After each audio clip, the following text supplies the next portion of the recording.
رب العالمین والصلاة والسلام علی سید المرسلین اما بعد فاعوذ باللہ من الشیطان الرجیم بسم اللہ الرحمن الرحیم ربی اشرح لی صدری ویسر لی امری واحلل عقدۃ من لسانی یفقہوا قولی۔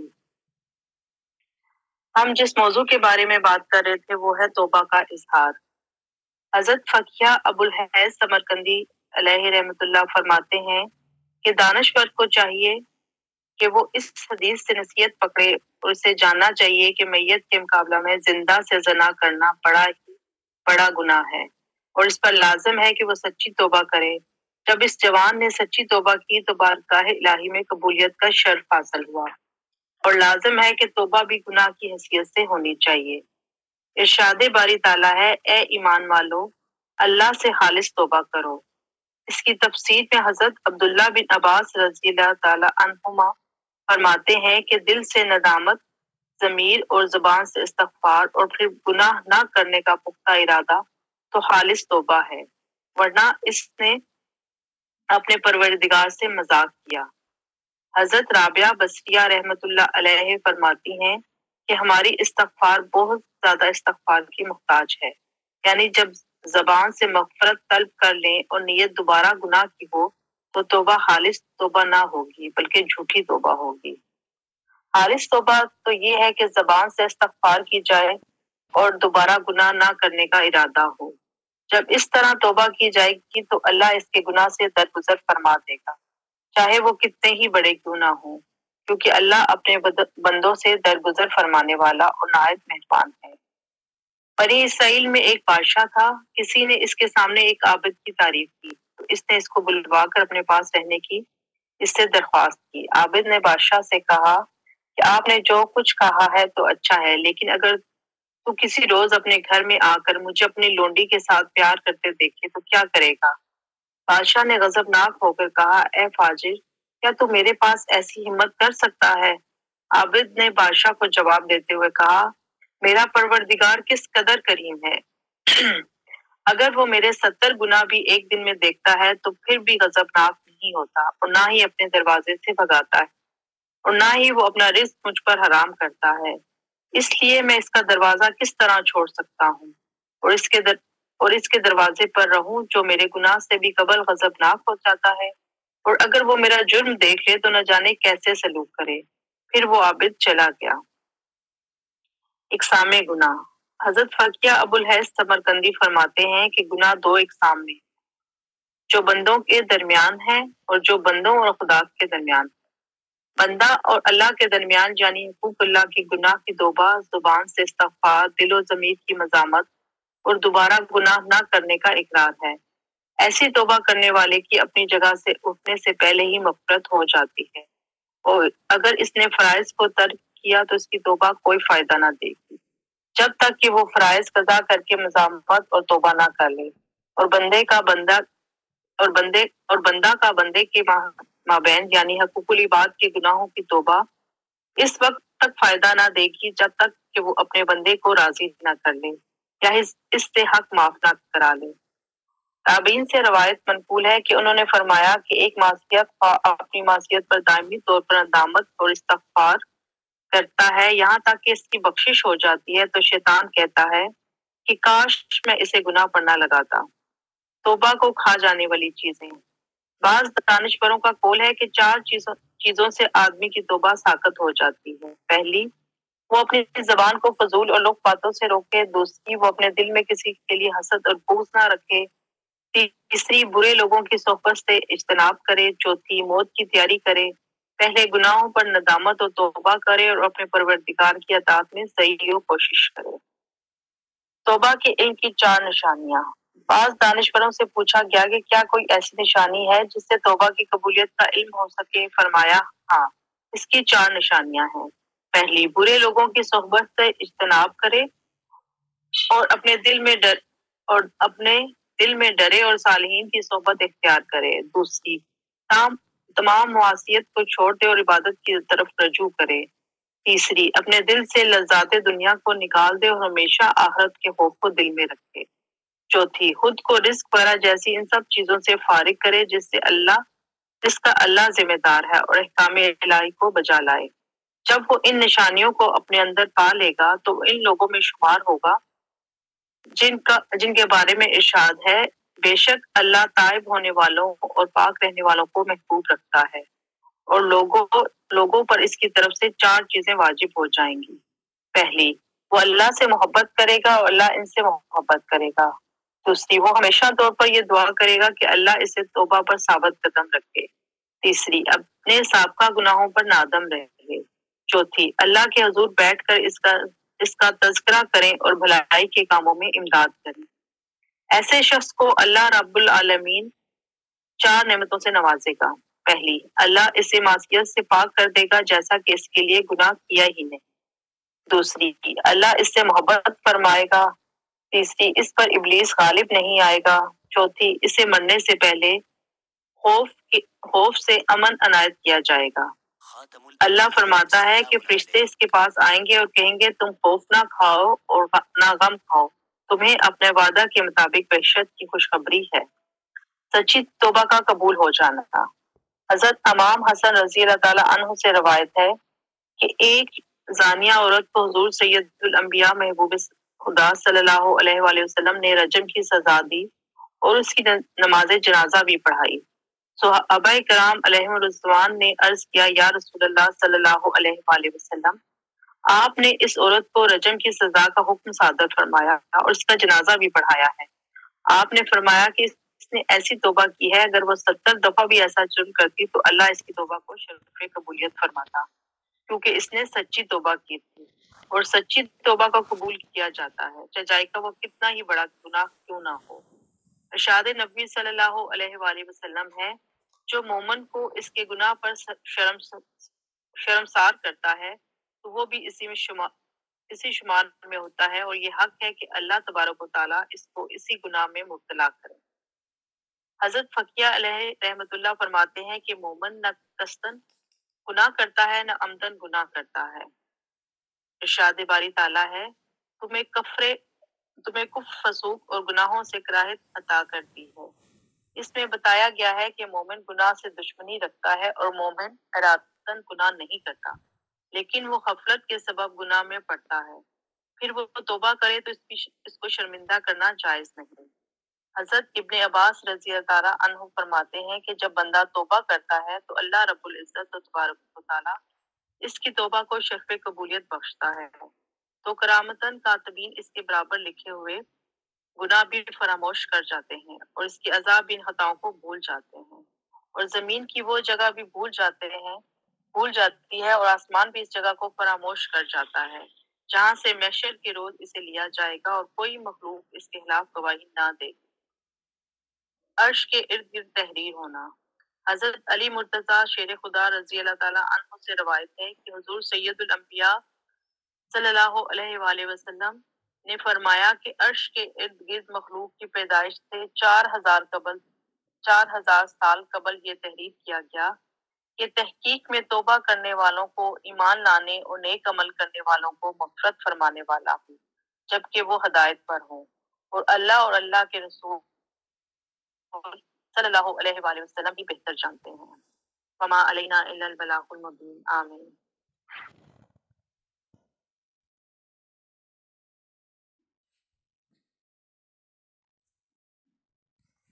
سبحان اللہ، جزاک اللہ خیرہ۔ دیکھیے اللہ تبارک و تعالیٰ کتنی توبہ فرمانے والا ہے اپنے بندے کی، یعنی بندہ اللہ کے حضور جو ہے ایک بار توبہ کرتا ہے تو بڑے سے بڑے گناہ بھی اس کے بخشے جاتے ہیں۔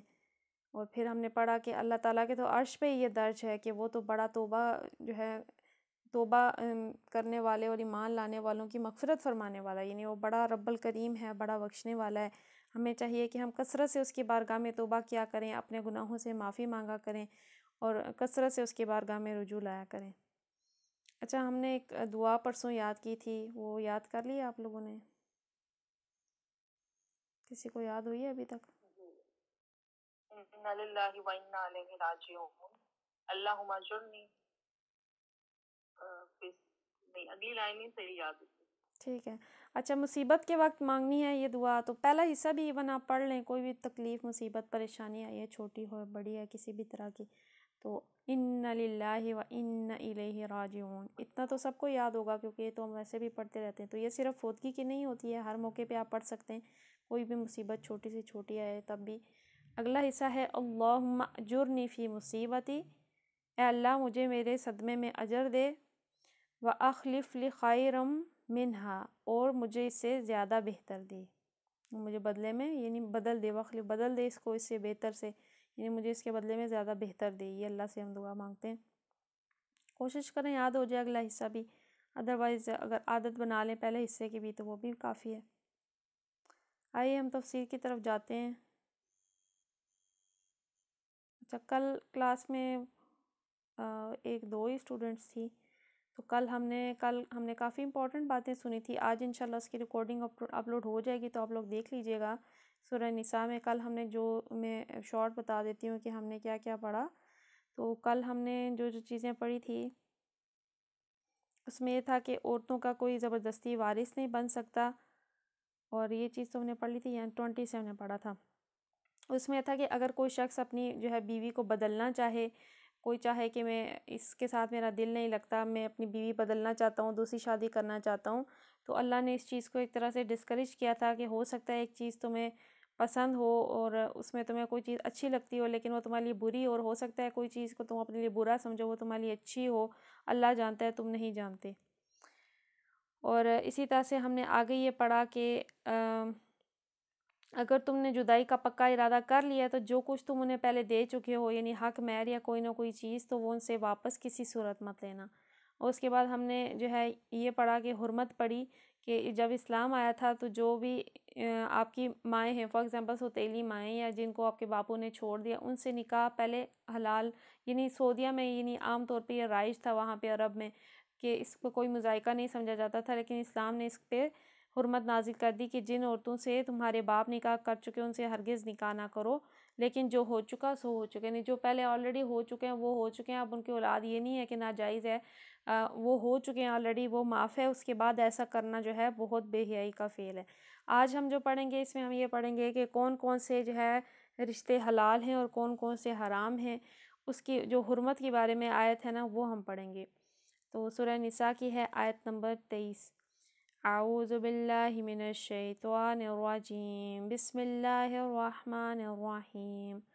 حرمت علیکم امہاتکم وبناتکم واخواتکم وعماتکم وخالاتکم وبنات الاخ وبنات الاخت وامہاتکم التی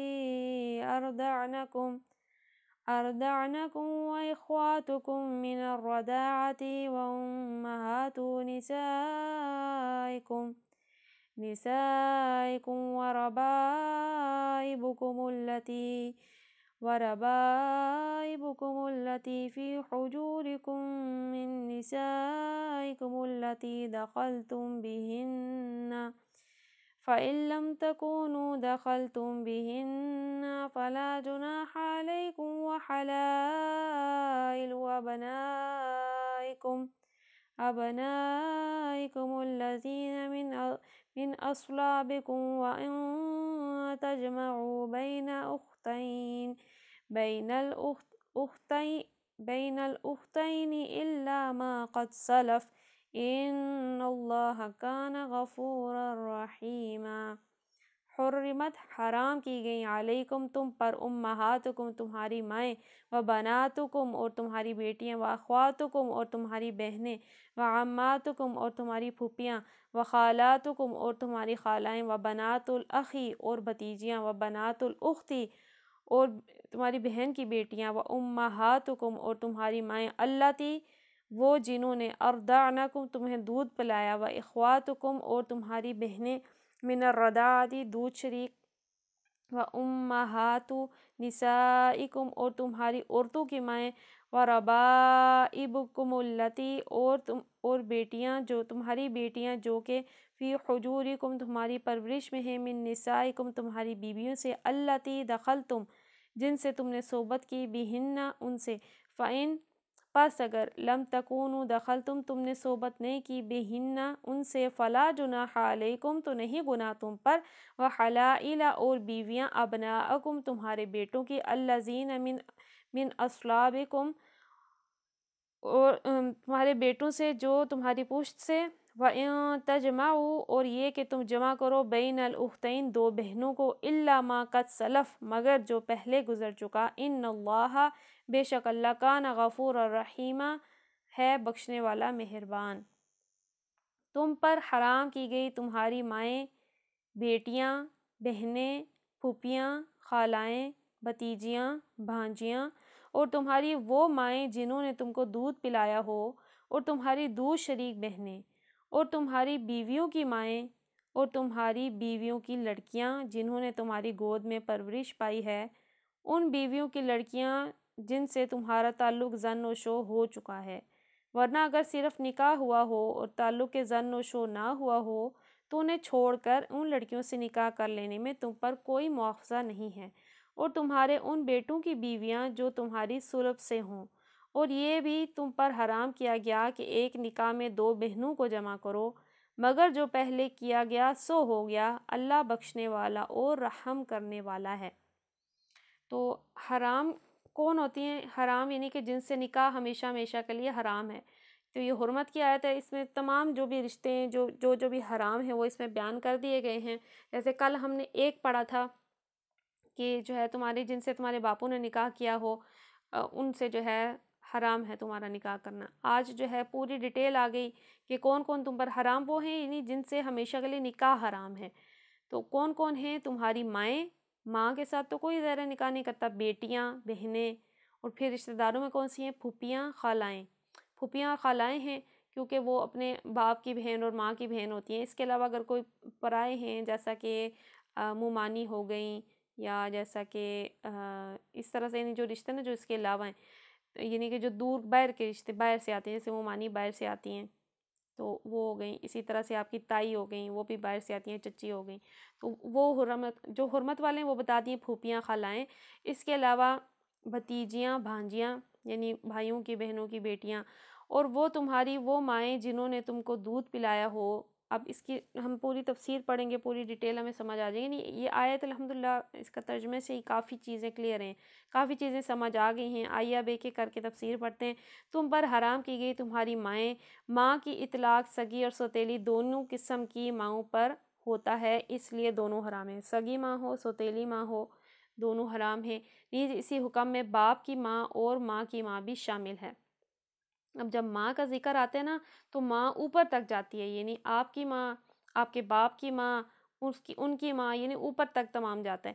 اس امر میں اختلاف ہے کہ جس عورت سے باپ کا ناجائز تعلق ہو چکا ہو وہ بیٹے پر حرام ہے یا نہیں۔ اب یہ بہت ہی اختلافی مسئلہ ہے کہ جو ہے نا اگر باپ کا نکاح کے بغیر کوئی کسی سے تعلق رہا ہو تو اس میں علماء کا بہت سارا اختلاف پایا جاتا ہے۔ سلف میں سے بعض اس کی حرمت کے قائل نہیں ہیں اور بعض اسے بھی حرام قرار دیتے ہیں، یعنی بعض یہ کہتے ہیں کہ جس سے اب باپ نے ایک بار صحبت کر لی تو وہ بھلے زنا کے رشتے سے ہی ہو، صحبت سے رشتہ قائم ہو گیا تو اب وہ حرمت ہو گئی۔ مطلب میں اپنے پرسنل اپینین کی بات کروں تو میں نکاح کے بغیر یعنی حرمت کو نہیں سمجھتی۔ نکاح ہونا ضروری ہے حرمت کے لیے، یعنی اس کی صحیح معنوں میں اس کی ماں ہونا جو ہے اس کے باپ کے نکاح میں ہونا ضروری ہے۔ البتہ یہاں پہ ہم پڑھتے ہیں کہ علماء کس حوالے سے فرماتے ہیں، بلکہ ان کے نزدیک جس عورت کو باپ نے شہوت سے ہاتھ لگایا ہو وہ بھی بیٹے پر حرام ہے۔ یعنی بعض فرقوں میں بہت زیادہ سختی اس میں رکھی گئی ہے کہ صرف جو ہے نا صحبت تو بہت آگے کی چیز ہے، صرف اگر کسی باپ نے کسی عورت کو شہوت سے ہاتھ بھی لگا دیا ہو تو وہ بھی بیٹے پر حرام ہو گئی۔ اس طرح سلف میں اس امر پر بھی اختلاف رہا ہے کہ جس عورت سے بیٹے کا ناجائز تعلق ہو چکا ہو وہ باپ پر حرام ہے۔ اسی طرح سے جیسے باپ پر بیٹے پر حرام ہے اگر کوئی اس طرح کی عورت ہو، اسی طرح سے باپ پر بھی حرام ہے اگر کوئی ایسی عورت ہو جس سے بیٹے کا تعلق رہا ہو۔ اسی طرح سلف میں اس امر پر بھی اختلاف رہا ہے کہ جس عورت سے بیٹے کا ناجائز تعلق رہ چکا ہو باپ پر حرام ہے یا نہیں، اور جس مرد سے ماں یا بیٹی کا ناجائز تعلق رہا ہو یا بعد میں ہو جائے اس سے نکاح ماں اور بیٹی دونوں کے لیے حرام ہے یا نہیں، ٹھیک ہے۔ تو جس مرد سے فار ایگزامپل ماں کا تعلق ہو گیا، آپ کیا ناجائز تعلق فار ایگزامپل ہو گیا تو آپ کیا بیٹے کا اس سے نکاح ہو سکتا ہے یا نہیں، یہ تمام مسئلے اختلافی ہیں۔ اس باب میں فقیہانہ بحثیں بہت طویل ہیں، مگر یہ بات بعد نہ تعامل سمجھ میں آ سکتی ہے کہ کسی شخص کے نکاح میں ایسی عورت کا ہونا جس پر اس کا باپ یا اس کا بیٹا بھی نظر رکھتا ہو یا جس کی ماں یا بیٹی بھی اس پر نگاہ رکھتی ہو، ایک صالح معاشرت کے لیے کسی طرح مناسب نہیں ہے۔ اب فار ایگزامپل کوئی شخص ہے جو کہ جس سے آپ اپنی بیٹی کا کرنا چاہتے ہیں، لیکن وہ شخص آپ پہ بھی غلط نظر، یعنی ماں پہ بھی غلط نظر رکھتا ہے، تو ظاہر ہے اگر ایسی جگہ آپ کریں گے تو آپ کے اپنے لیے پرابلمس قائم ہوں گی۔ یا اس کا وائس ورثہ کر لیں کہ کوئی شخص کوئی عورت ہے، آپ جو ہے بیٹے سے کرنا چاہتی ہیں، لیکن وہ باپ جو ہے اس پہ غلط نظر رکھتا ہے، یعنی اس کا ہونے والا جو سسر ہے وہ بھی اس پہ غلط نظر رکھتا ہے، تو ایسے اگر یعنی حرمت ہو یا نہ ہو، حرمت پہ اختلاف ہے اس معاملے میں، لیکن ہو یا نہ ہو، لیکن معاشرے کی اصلاح کے لیے دیکھا جائے تو جہاں پہ یعنی اس طرح کے رشتے قائم ہونے، تو یہ معاشرے کی اصلاح کے لیے مناسب نہیں ہے۔ شریعت الہی کا مزاج اس معاملے میں ان قانونی موشگوفیوں کو قبول نہیں کرتا جس کی بنا پر نکاح اور غیر نکاح اور قبل نکاح کے بعد نکاح اور لمس اور نظر وغیرہ میں فرق کیا جاتا ہے۔ سیدھی اور صاف بات یہ ہے کہ خاندانی زندگی میں ایک ہی عورت کے ساتھ باپ اور بیٹے کے یا ایک ہی مرد کے ساتھ ماں اور بیٹی کی شہوانی جذبات کا وابستہ ہونا سخت مفاسد کا موجب ہے اور شریعت اسے ہرگز برداشت نہیں کر سکتی۔ نہیں کسی شخص کا آپ اپنی بیٹی سے نکاح کریں لیکن وہ آپ پہ بھی غلط نظر رکھتا ہے، یا وائس ورثہ باپ یا بیٹے کا تعلق اگر اس طرح سے ہے کسی عورت کے ساتھ، تو اس چیز کو شریعت نے سخت ناپسند کیا ہے۔ حرمت ہونا نہ ہونا جیسے ہم نے پڑھا کہ اختلافی مسئلہ ہے کہ اگر کسی باپ نے کسی عورت کو شہوت کی نظر سے دیکھتا ہے اور آپ اپنے بیٹے کا اس سے نکاح کریں تو حرمت ہے یا نہیں ہے، تو اس معاملے میں اختلاف ہے۔ البتہ یہ کہ یہ سخت ناپسند چیز ہے۔ نبی کریم صلی اللہ تعالیٰ علیہ وآلہ وسلم کا ارشاد ہے کہ من نظر یعنی اس کا ترجمہ پڑھتے ہیں، جس شخص نے کسی عورت کے اعضائے صنفی پر نظر ڈالی ہو اس کی ماں اور بیٹی دونوں اس پر حرام ہیں۔ یعنی جس شخص نے کسی عورت کے اعضائے صنفی پر نظر ڈالی ہو صرف، تو اس کی ماں اور بیٹی دونوں اس پر حرام ہیں۔ تو ظاہر ہے کہ وہ اس کی اگر اس طرح سے ہے، فار ایگزامپل اگر نکاح کا رشتہ ہوتا ہے اس سے، تو اس کی ماں آپ کی ساس بنی اور اس کی بیٹی آپ کی بیٹی بنی تو وہ اس پر حرام ہے۔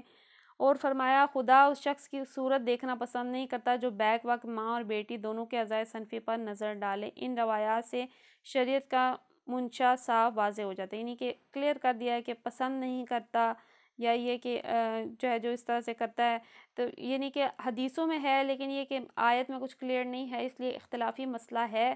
اور اس معاملے میں مطلب میں نے کچھ دیکھے ہیں کہ اس طرح سے رشتے ہو جاتے ہیں، فار ایگزامپل کسی شخص کا کسی کی ماں سے غلط تعلق رہا اور پھر اس عورت نے اپنی بیٹی کی اس سے شادی کر دی، تو اب اگر ہو چکی ہے اور ان کی اولاد بھی ہو چکی ہے، تو اب اگر حرمت ان کو بتائی جائے، یعنی ان کو نکاح کے ٹائم پہ معلوم نہیں تھا کہ اس طرح سے حرام ہے، اب ان کو حرمت بتائی جائے، ان کی اولاد بھی ہو چکی ہے، تو اب یہ بہت یعنی خاندانوں کو توڑنے والی بات ہے، اولاد کو ضائع کرنے والی بات ہے، یعنی اولاد بھی پھر اس طرح سے حرام ہوئی اگر آپ نکاح کو حرام سمجھتے ہیں۔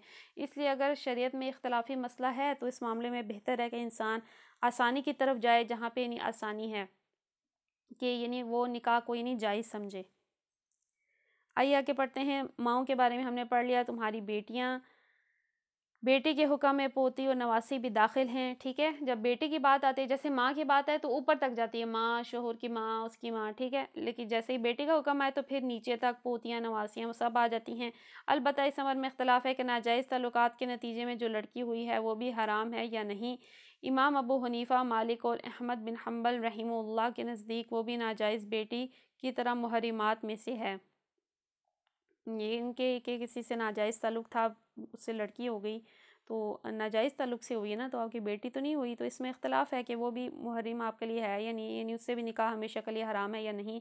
امام شافعی کے نزدیک وہ محرمات میں سے نہیں ہے، مگر در حقیقت یہ تصور بھی ذوق سلیم پر بار ہے کہ جس لڑکے سے متعلق آدمی یہ جانتا ہو کہ وہ اسی کے نطفے سے پیدا ہوئی ہے، اس کے ساتھ نکاح کرنا جائز ہو، یہ بہت یعنی اسے عقل تسلیم نہیں کرتی ہے، تو اس لیے ان چیزوں سے بچنا چاہیے۔ آگے پڑھتے ہیں۔ بیٹیاں کا ہم نے پڑھ لیا۔ بہنیں، سگی بہن اور ماں شریک بہن، سگی بہن، ماں شریک بہن، باپ شریک بہن، تینوں اسی حکم میں یکساں ہیں، ٹھیک ہے۔ یعنی آپ کی اپنی سگی بہنیں اور اگر آپ کی سوتیلی ماں سوتیلے باپ سے یعنی کسی نہ کسی سے اور آپ کی بہنیں ہوں تو وہ سب آپ پر حرام ہیں۔ آگے پڑھتے ہیں۔ اور پھوپھیاں، خالائیں، بھتیجیاں، بھانجیاں، ان سب رشتوں میں سگے سوتیلے کے درمیان کوئی فرق نہیں ہے۔ باپ اور ماں کی بہن خواہ سگی ہو یا خواہ سوتیلی ہو یا باپ شریک، بہرحال وہ بیٹے پر حرام ہے۔ اسی طرح بھائی بہن خواہ سگے ہوں یا سوتیلے ہوں، باپ شریک ان کی بیٹیاں اس شخص کے لیے اپنی بیٹی کی طرح حرام ہیں، ٹھیک ہے۔ تو اگر آپ کے کوئی خالہ ہیں، سگی خالہ نہیں ہیں، یا پھپھی سگی پھپھی نہیں ہیں، سگی ہوں یا نہ ہوں، وہ آپ پر حرام ہیں۔ اسی طرح سے وائس ورثہ بھی ہے، یعنی کہ اگر آپ کے ماموں ہیں، سگے ہیں یا سوتیلے ہیں، وہ آپ پر حرام ہیں، یا تایا ہیں تو وہ سگے ہیں سوتیلے ہیں، وہ آپ پر حرام ہیں، یعنی آپ وائس ورثہ کر لیں اس کا۔ آگے فرمایا تمہاری وہ مائیں جنہوں نے تم کو دودھ پلایا ہو اور تمہاری دودھ شریک بہنیں، یعنی اب جو دودھ سے اسلام میں رشتے قائم ہو جاتے ہیں، اس امر میں امت میں اتفاق ہے، ٹھیک ہے، یعنی اس امر میں کوئی اختلاف نہیں ہے کہ لڑکے یا لڑکی نے جس عورت کا دودھ پیا ہو اس کے لیے وہ عورت ماں کے حکم میں ہے، اس کا شوہر اس کے باپ کے حکم میں ہے، اور تمام وہ رشتے جو حقیقی اور ماں باپ کے تعلق سے حرام ہو جاتے ہیں، اس حکم کا ماخذ نبی کریم صلی اللہ تعالیٰ علیہ وسلم کا یہ ارشاد ہے۔ البتہ اس امر میں اختلاف ہے کہ حرمت رضاعت کس قدر دودھ پینے سے ثابت ہوتی ہے، ٹھیک ہے۔ اب یہ کہ دودھ کے رشتے ہیں، کسی نے فار ایگزامپل بچپن میں دودھ پلا دیا تو وہ اب آپ کی 2 سال کے عرصے کے اندر اندر پلا دیا تو اب وہ آپ کی ماں ہو گئی، اس کا جو خاوند تھا آپ کا باپ ہو گیا، ان کی جو بہنیں ہوں گی وہ آپ کی سگی بہن، یعنی آپ کی ان سے حرمت ایسے ہی ہوگی رضاعت کے رشتے سے جیسے اپنی بہنوں سے ہوتی ہے۔ اور صرف یہی نہیں بلکہ پھر ان کی خالہ جو ہیں یا ان کی جو پھوپھیاں ہیں، یعنی ان کے ساتھ بھی حرمت، یعنی جیسے حرمت کے رشتے وہاں ہوتے ہیں ویسے یہاں بھی ہوں گے۔ البتہ اختلاف صرف اس بات میں ہے کہ کتنا دودھ، کیا صرف چکھا تو اس سے بھی حرمت ہو جاتی ہے یا زیادہ دودھ پینے سے ہوتی ہے، اس میں اختلاف ہے۔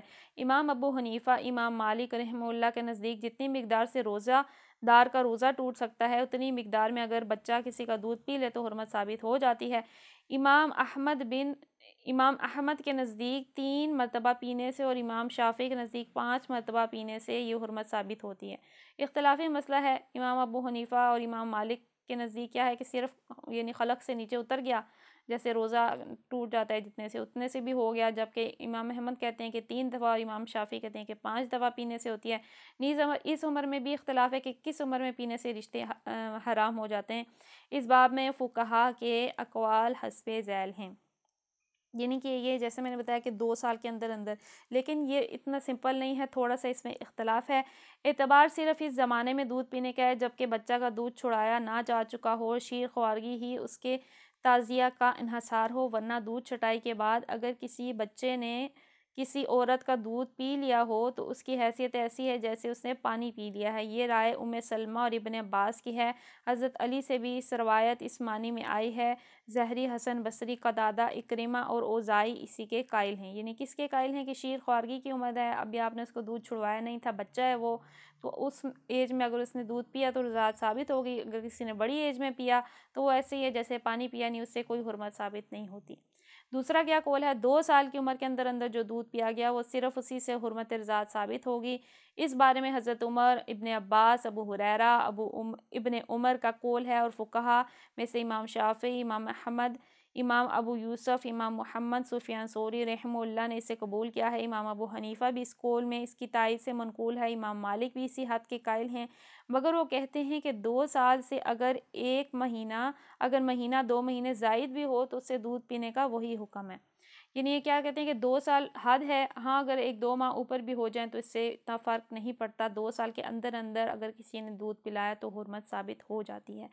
لیکن 2 سے 2.5 سال کا بھی ہے۔ امام ابو حنیفہ، امام ظفر کا قول ہے کہ زمانہ رضاعت 2.5 سال ہے، اس کے اندر پینے سے حرمت رضاعت ثابت، یعنی اگر کسی نے 2.5 سال کے اندر اندر بھی پی لیا تو اس سے بھی رضاعت ثابت ہو جاتی ہے۔ خواہ کسی عمر میں دودھ پیے حرمت ثابت ہو جائے گی۔ یہ چوتھا جو ہے روایت ہے کہ کسی بھی عمر میں پیے تو ہو جائے گی، یعنی اس معاملے میں اصل اعتبار دودھ کا ہے نہ کہ عمر کا۔ پینے والا اگر بوڑھا بھی ہو تو اس کا وہی حکم ہے جو شیر خوار بچے کا ہے۔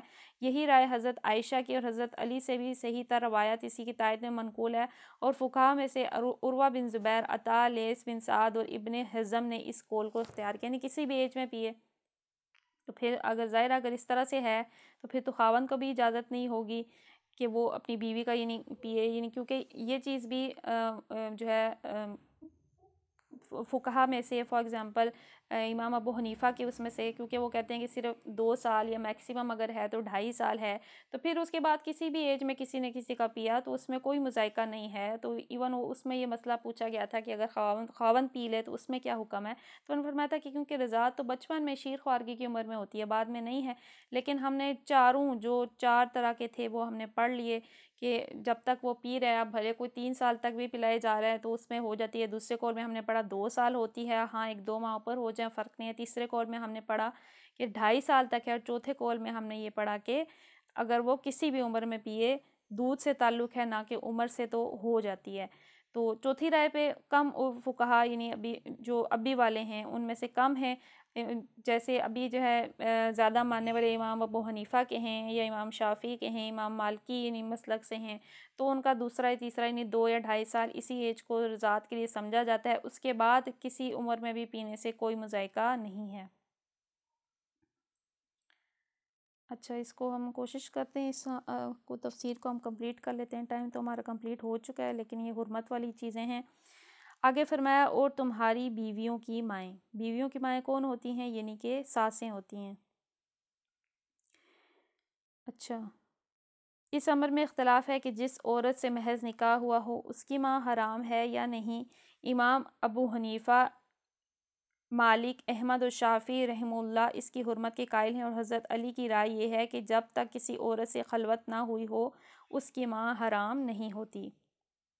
تو اب اس میں جو ہے اختلاف ہے کہ جس سے نکاح ہوا ہو یعنی صرف نکاح سے ہوتی ہے یا نہیں، یا صرف یعنی تعلق قائم ہونے سے ہوتی ہے. اس میں اختلاف ہے. تو بعض اس کے قائل ہیں اور بعض اس کے قائل ہیں کہ جب تک خلوت نہیں ہوتی تب تک حرمت جو ہے اس کی ماں سے یعنی اس کی جو ساس ہے اس سے نہیں ہوتی، یعنی بیوی کی ماں سے.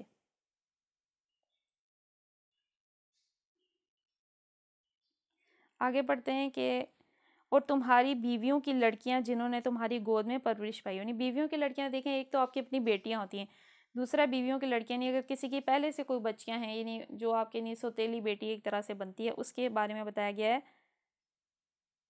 اس کے بارے میں یہ بتایا جا رہا ہے کہ ایسی لڑکی کا حرام ہونا اس شرط پر موقوف نہیں ہے کہ اس نے سوتیلے باپ کے گھر میں پرورش پائی ہے. یہ الفاظ اللہ تعالیٰ نے محض اس رشتے کی نزاکت ظاہر کرنے کے لیے استعمال فرمائے ہیں. فقہائے امت اس بات پر تقریباً اجماع ہے کہ سوتیلی بیٹی آدمی پر برحال حرام ہے، خواہ اس نے سوتیلے باپ کے گھر میں پرورش پائی ہو یا نہ پائی ہو. یعنی اب اس میں کیونکہ آیت میں یہ لکھا ہوا ہے کہ تمہاری بیویوں کی جو ہے بیٹیاں جنہوں نے تمہارے گھر میں پرورش پائی ہو، تو اس میں بتایا جا رہا ہے کہ یہ شرط نہیں ہے. عمومی طور پہ یہی ہوتا ہے کہ وہ آپ کے گھر میں پرورش پاتی ہیں، ادروائز جو تمہاری بیویوں کی بیٹیاں ہیں وہ تمہارے لیے حرام ہیں. پھر فرمایا ان بیویوں کی لڑکیاں جن سے تمہارا تعلق زن و شو ہو چکا ہے، ورنہ اگر صرف نکاح ہوا ہو اور تعلق زن و شو نہ ہوا ہو تو انہیں چھوڑ کر ان کی لڑکیوں سے نکاح کر لینے میں تم پر مواخذہ نہیں ہے.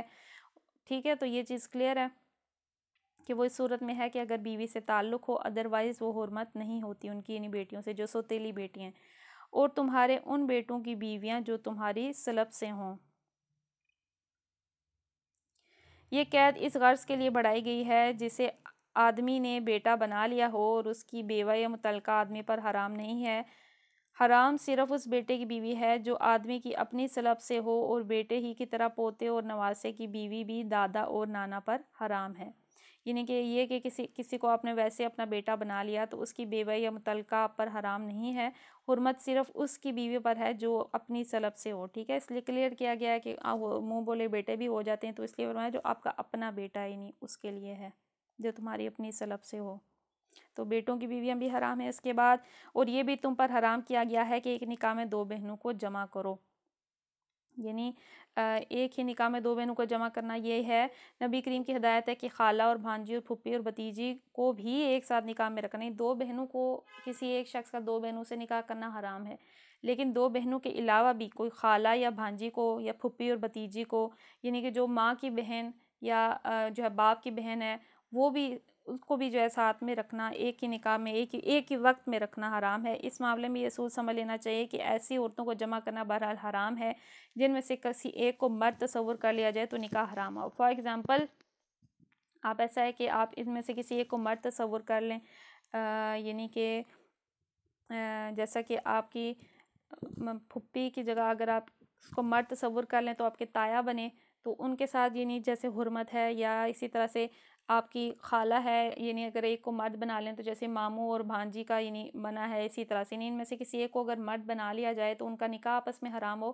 جیسے دو بہنیں فار ایگزامپل، تو ایک کو اگر آپ مرد تصور کریں یعنی ایک کو بھائی بنا لیں تو جیسے بہن اور بھائی کا نکاح حرام ہے، اسی طرح سے ان دو کو ایک مرد کے نکاح میں بھی جمع کرنا حرام ہے. یعنی یہ انہوں نے ایک اس کا اصول عام سا نکالا ہے کہ اگر ان میں سے کسی ایک کو مرد تصور کر لیا جائے اور ان کا آپس میں نکاح حرام ہو تو ان دو کو ایک نکاح میں جمع کرنا حرام ہے. آگے ہے جو پہلے ہو گیا سو ہو گیا، اللہ بخشنے والا رحم کرنے والا ہے. یعنی اس جاہلیت کے زمانے میں جو ظلم تم لوگ کرتے رہے ہو کہ دو دو بہنوں سے بیک وقت نکاح کر لیتے تھے، اس پر باز پرس نہ ہوگی بشرطی کہ اس سے آپ بازر ہو. یعنی جب تک یہ حکم نازل نہیں ہوا تھا جو پہلے ہو چکا وہ معاف ہے. اسی بنا پر یہ حکم ہے کہ جس شخص نے حالت کفر میں دو بہنوں کو نکاح میں جمع کر رکھا ہو اسے اسلام لانے کے بعد ایک کو رکھنا اور ایک کو چھوڑنا ہوگا. یعنی اب جب وہ شخص اسلام لے آئے جو ہو چکا سو ہو چکا، اب وہ ان میں سے ایک کو چھوڑے گا. تو یہ ہے حکم حرمت کا. اس میں کئی سارے کوشچن آتے ہیں نا کیونکہ ذہن میں کہ کس طرح سے ہے. جیسے کہ جو سب سے پہلا مسئلہ تھا ماؤں کی حرمت والا، تو اس میں ہم نے ایک اصول پڑھا کہ اختلافی مسئلہ ہے، لیکن ظاہر ہے ایک چیز اگر ناپسندیدہ ہے تو اسے بچنا چاہیے. پھر اسی طرح سے جو رضاعت سے رشتے قائم ہو جاتے ہیں وہ بھی ایک امپورٹنٹ چیز ہے، کیونکہ ہوتا یہ ہے کہ لوگ خیال نہیں کرتے بچپن میں، ان کو پتہ نہیں ہوتا، کسی کا فار ایگزامپل دودھ نہیں آتا وہ پلا دیتے ہیں، پھر ان کو خیال نہیں ہوتا، پھر وہ نکاح بھی نہیں کرنا چاہتے ہیں. جیسے ہوتا ہے خالائیں پلا دیتی ہیں یا پھوپھیاں پلا دیتی ہیں، پھر ان کو ظاہر پھر وہ کزنز ان کے جو ہیں آپ کے کزنز بنتے ہیں لیکن وہ رضاعت سے آپ کے بہن بھائی بنتے ہیں، تو پھر وہ حرمت ہو جاتی ہے. تو اس لیے ان چیزوں کا خیال رکھنا چاہیے. یا اسی طرح سے ایج کیا ہوگی، یعنی کہ رضاعت کس ایج تک ہوگی، اس میں بھی اختلاف تھا. تو لوگ کہیں کنفیوز ہو جاتے تھے اس طرح سے. جیسے میاں بیوی کا تعلق ہے، اگر انہوں نے یہ مسئلہ پڑھ لیا کہ اس طرح سے رضاعت کی کوئی حد، عمر کی کوئی حد نہیں ہے، تو وہ تو پریشان ہو گئے کہ ہم تو یعنی حرام ہو گئے ہمیشہ کے لیے. تو اس طرح سے بہت سارے کوشچن ذہنوں میں آتے تھے کہ کس طرح سے ہے. تو اس میں یہ ہے کہ انہوں نے اس کی بہترین بات یہ ہے کہ انہوں نے ہر فرقے کا بتا دیا ہے.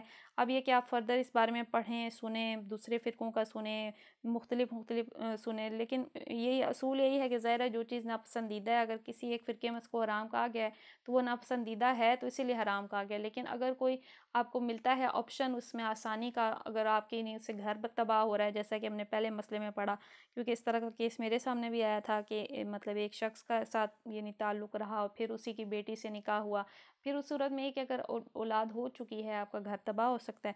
تو اس صورت میں یعنی اس سے بچنا چاہیے. تو کافی ڈیٹیلڈ مسئلے ہیں. ایک آیت کی اتنی تفسیر تھی. آج ہمارا یعنی کلاس کو بھی آلموسٹ 37 منٹ ہو چکے ہیں. تو اللہ پاک سے دعا کرتے ہیں آج ہم نے جو بھی پڑھا سنا سمجھا اس میں ہماری کوئی بھی غلطیاں کوتاہیاں ہوں ان سے درگزر فرمائے اور ہمیں یہ سمجھنے کی توفیق عطا فرمائے، یاد رکھنے کی توفیق عطا فرمائے. کوشش کیجیے گا اس کو تھوڑا سا اپنے ذہن میں بٹھائیں، ان کو یاد رکھیں. اگر آپ کا کوئی بھی جو ہے کوسچن ہوا تو پوچھ لیجیے گا، انشاءاللہ عز و جل ہم اس کو سنیں گے ابھی کیونکہ ٹائم کافی ہو چکا ہے تو ہم اپنی کلاس کو ادھر ہی اینڈ کر لیتے ہیں. بسم اللہ الرحمن الرحیم. سبحانک اللہم و بحمدک لا الہ الا انت استغفرک و اتوب الیک استغفرک و اتوب الیک استغفرک و اتوب الیک. بسم اللہ الرحمن الرحیم و صلی اللہ علی محمد صلی اللہ تعالی علیہ وآلہ وسلم. السلام علیکم ورحمۃ اللہ وبرکاتہ.